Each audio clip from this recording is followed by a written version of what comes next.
technically food. A food is a whole thing. When you take a chemical out of the food, we call that a drug. So when you take the sugar cane out of the stalk of sugar cane, it's a drug because you isolated and concentrated the substance.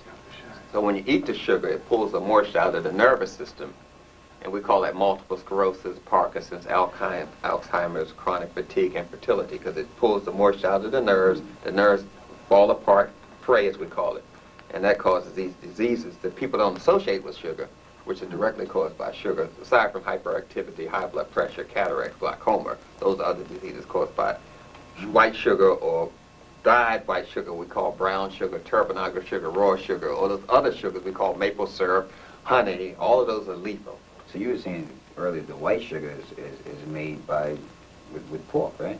Yeah, they use pork to filter. They use the albumin from the blood of the pigs, and it's basically garbage. It's a turd made by a factory. You take the sugar cane stalk to the factory, and the machines chew it up like your teeth. And there's a machine in there like your liver and your pancreas. So the factory processes or eats the sugar cane and has a white turd called white sugar.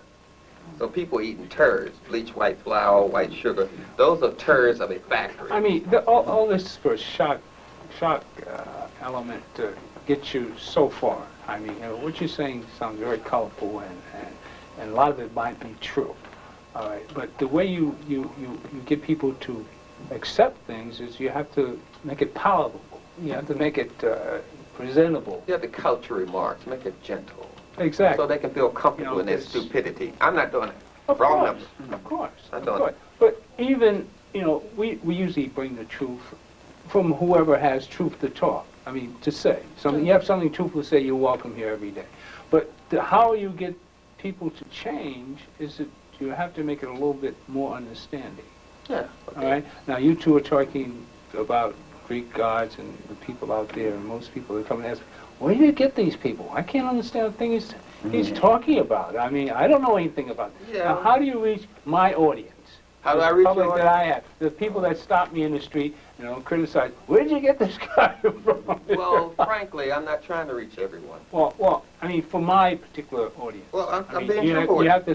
I'm being truthful with you. Well, so I can interpret. Let me be truthful with you. All right. I talk to people all over the world, black people. Okay. I just left St. Thomas. I'm going to Holland next month. Okay. I talk to black people all over the world. This is how I reach them. Okay. I've been doing this for 30 years. All right. If they don't understand, fine. I'm not trying to save everybody. I'm just trying to save a few good men so we can get out of this situation. Okay. And that's what we were talking about earlier, because I was telling him that I was trying to figure out different ways to reach different people and not alienate them.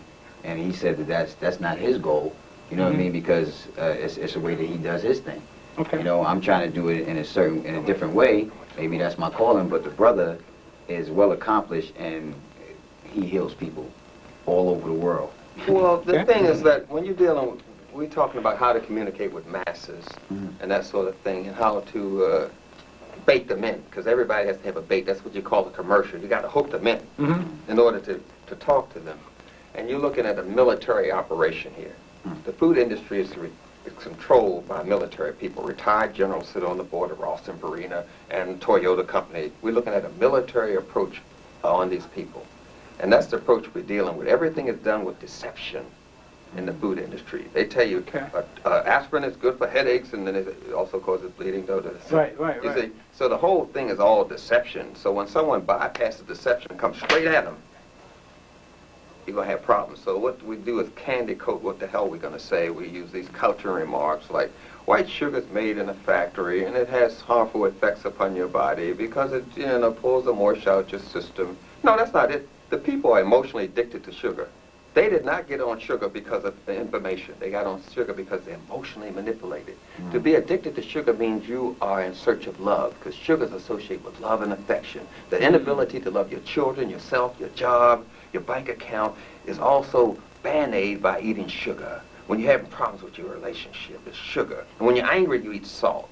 Anger is associated with salt, violence. And this is known because they plug up the brain with electrodes, lie detector tests, and give people food. And they see what area the brain lights up. So we know sugar is associated with love and affection, or the inability to receive love and affection. And we know salt is associated with anger and violence and frustration. People that chew food have a lot of tension and stress, and they're trying to slow down. People that eat creamy food want to be nurtured and touched.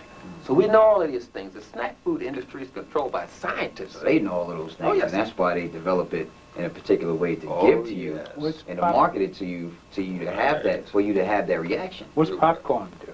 You better believe it. Now, popcorn is associated with ejaculation. So if you like a lot of popcorn, you ejaculate a lot? Well, I'm talking about the symbolism of the food industry. How's popcorn They spend associated with millions of dollars on food commercials. They don't. This Right. is not haphazardly put together. Scientists sit down and say, "This is what we do. We use this color. We use this seed." When you use grease, you remember there was a commercial on TV with two white ladies that rolled in some mud and water and all that kind of stuff, and they protested this thing. It was called Bud Light or something. Black people said, "What are they protesting?" It was the symbolism. It was a Saturn ritual that started in Germany, where they buried people in bowel movements, and then they had sex with them. And the bowel movement is symbolic of the mud. So to them, watching two white women wrestle in mud is very sexy. To us, what's they doing? It's the symbolism behind this whole thing. That's what drives the industry, not what you say. So when I go in the supermarket, and I'm looking at all these ingredients on the back of it, and it's saying corn syrup and fructose and all these different things, you telling me that these things are geared towards me being addicted? Yeah. And there's some sort of emotional attachment to You it. better believe it. And this is why it's so colorful and Oh, it's yeah. so shiny, That's and what it's geared motivates. towards the children. That's why they use the cartoon characters. You notice they use a lot Twix of. and They use a Snack, Crackle, and Pop, the Jolly Green Giant. They use all of these. We call it infantile symbolism. It lures you into a state of being a child when you feel safe and secure. So when you see these little McDonald's and these wonderful characters selling the food, you feel safe and secure and comfortable eating this crap. How would you change things? Oh, I wouldn't change the way they do it. I would change the people, my people. I'm not concerned about Okay. people. What was the first thing you would do? I would work on Give one us a- thing at a time. Okay. I would say stop putting sugar on your food. Stop putting salt on your food. I'm not saying stop eating whatever they're eating. I'm saying What let's would you stop replace it with? I'm not saying replace anything. The first thing I want to do is stop putting sugar on the food Okay. and salt on the food. Slow. Stop frying your food. Just go slow, you know what I mean? What do you do other than fry? Oh, you can bake and boil. Bacon? If they want a sweetener, they can use the one called stevia. Stevia. Yeah, it doesn't cause diabetes mellitus. So they would use stevia. Okay. But they was In place of salt? In place Seaweed? of sugar. In place of salt would Stevia. be? No. Oh, okay. For starters, you can go with seaweed, but seaweed is still salt. It's still rocks washed in the ocean. It's just as dangerous. Even the It's kelp. Kelp? Yeah. It's salt. It's rocks washed in the ocean to get into the plant. It's still dangerous. Just like canola oil is dangerous. All these things are dangerous.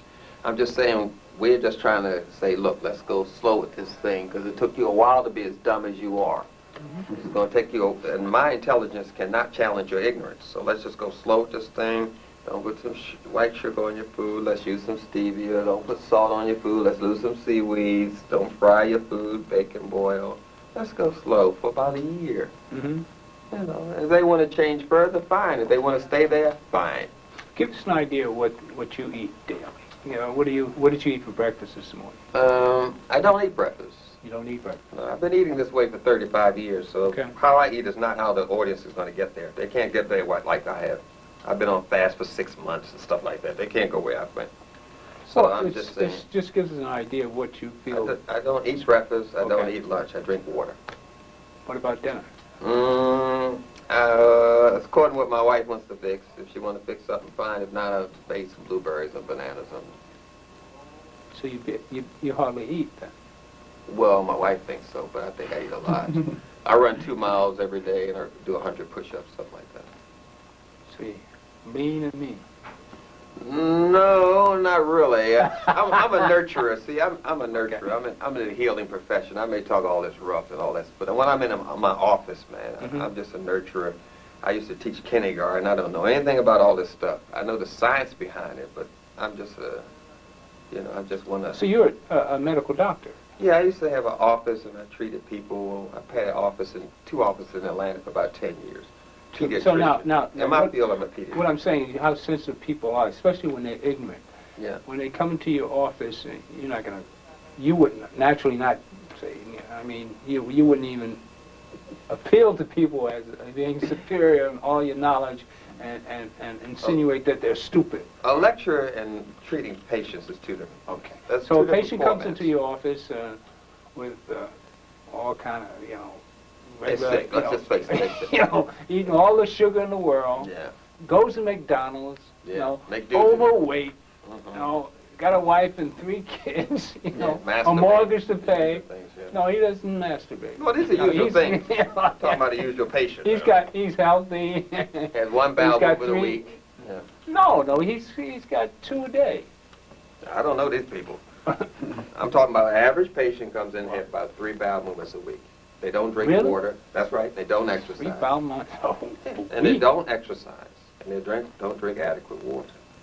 You mean there are people out there don't have 3 bowels a week? Yeah. And they all use perfume-scented toilet paper, and their ass can't smell it. He warned me about you, didn't he? Yeah. From his own It's point. funny. But So they come in and they so they say, come I in. have a problem. Say it could be arthritis. okay. And I would ask them what they've been doing. They'd tell me all of this horrible stuff. And I said, well, maybe you ought to consider another way. If they say they want to consider another way, then I say, well, would you like to try some herbs? Mm-hmm. And they say, well, yeah. I said, well, do you prefer a liquid, tablets, or you want to make them yourself? Well, the first thing you're going to attack is that bowel movement. I mean, that's killing them right there. No, as long as they keep the funk out of my office, I don't more or less care. But that's not. That's. I mean, how much longer do you live with 3 bowel movements a week? Well, they could live to be 100 years old, but the quality of their life would be kind of With diminished. your stomach sticking out to here? I mean, Yeah, it's mostly turds, yeah, I mean, all that's backed up stuff. Yeah, then the worms are crawling around their Oh. prostate and they feel horny and it's just worms. They always sex aroused. They have enough worms to go fishing, basically. So I just talk to them and say, you want to try another way? And they say, yeah. So well, let's try some sassafras, some horsetail, and let's get a shotgun formula from the health food store that says arthritis on the label. And they said, okay. And I said, well, let's try that. And let's do something to curb your appetite. That's where I get them. So you take something like the Crave X or Crave Less. Crave X or Crave Less. Okay. And that would shut down their craving for sugar and salt. What is that? It's a supplement with glutamine and other vitamins and minerals in it that shuts down their craving for salt and sugar. Okay. Once they take that, I got them off salt and sugar because they don't crave it anymore. Okay. So I've already accomplished what I was after, but I didn't go direct. Mm-hmm. You see, I said, you take this tablets called Crave X or Crave Less and take your arthritis supplement. And I want you to add some fiber to what you're doing. Let's take some flaxseed meal, maybe 4 to 6